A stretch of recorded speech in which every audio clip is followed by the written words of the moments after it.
Yo yo yo! So this is a video I always wanted to make, and it's a video about aliens! Yeah, aliens! No, not really. It's a video about sensitivity on consoles and then also about map design. It's more like a response to level cap and my take on it. So let's get into it. Sound the intro!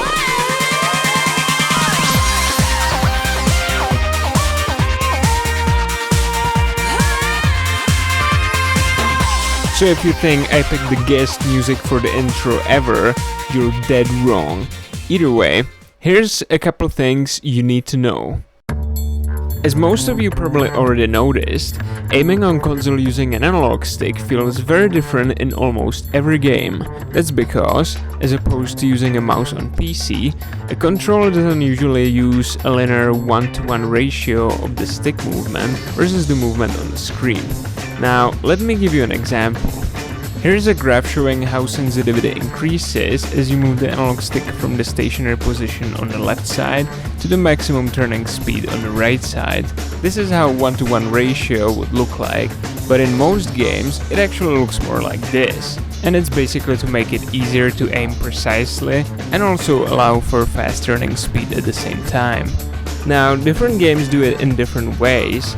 This is actual data that I measured on PlanetSide, and here's a comparison to BF4. As you can see, the curves are very different, and now I'm gonna try to explain why is it a good or a bad thing. Well, it's actually mostly a bad thing, and the most obvious reason for why is you can't really properly switch between games when you want to play like two different games at the same time, like two FPS games. You're gonna have a really hard time switching between them and adjusting to the controls if you do it all the time. Then there's also the matter of personal preference. A lot of people, including me, will have a certain game where they just, get on with the controls, they really like them, and other games just don't really offer that kind of precision. For example, for me it's really difficult to get used to Battlefield controls since BF3. I mean, BF3 had really bad controls. Like, some people will disagree, but I'm going to show you what I mean later on in the video. But for now, let's just assume you like certain games' controls better than other games, and you would like to customize that for all other games to have those kind of controls. This is basically what I'm trying to get across, that people should have the ability to customize their controls not only inside the game, in the options menu, but overall in the console menu as an application. Like, for example, when you in XMB you can just reassign buttons on the PS4. There should be an application where you can basically set up the exact curve that I was showing before, and also the acceleration for pretty much any game that on PC would use a mouse, because a PC has this advantage. Like, not only is mouse and keyboard more accurate and so on, so that if you pair them in multiplayer against controllers, they're gonna own everyone. There's also the advantage that in every PC game you can make the controls, the mouse control, exactly the same as in your other games. So you don't have to relearn anything really. You just have to, get used to the game's mechanics and the game itself. And that for me is the greatest advantage actually, because I really like playing with the controller. It's just my favorite type of controls. There's just something about it that I like, and also I really kind of suck on PC. But regardless of that, there should definitely be a better way to customize controls on console, because this way, when you have every game controls completely different, it just really kind of sucks. But there's also a catch here. If you were to make an application like this, it would make it easier for the XIM and Venom devices to be properly used as a mouse.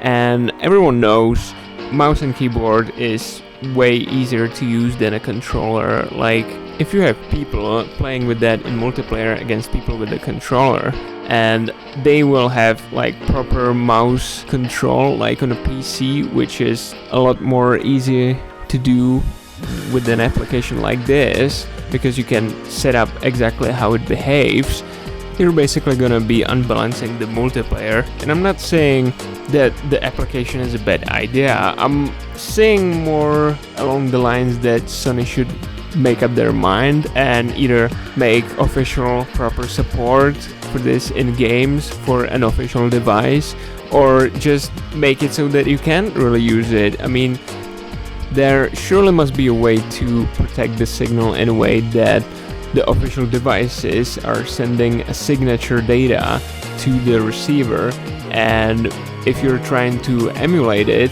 with a third-party controller or something like that, you either have to get Sony's permission, or you're basically breaking the patent law.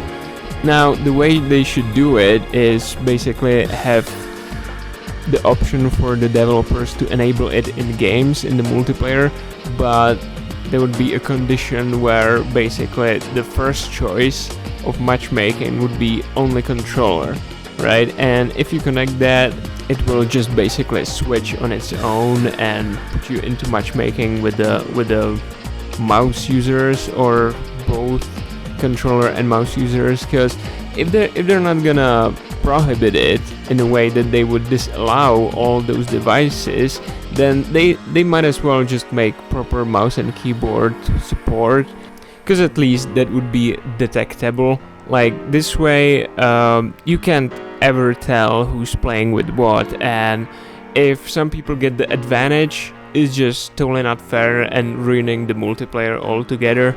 So actually allowing proper mouse and keyboard support would make it so that you can actually detect what is the person using, because the controller is not trying to emulate another controller, it's just a different controller.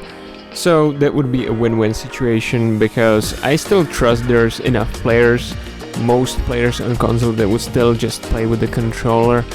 And if consoles were to switch from a controller-based multiplayer to mouse and keyboard-based multiplayer, there would really be nothing left for me to hold on to, and I would just move to PC instead, because already, PC is just if you have the hardware, you can, get rock solid frames in just about any game, and that's just not happening on consoles, which is wrong to me, because that's what consoles really are for, so that, every game you buy, you should be, pretty sure that it will work properly. But a lot of times, it's just not the case. So that's it.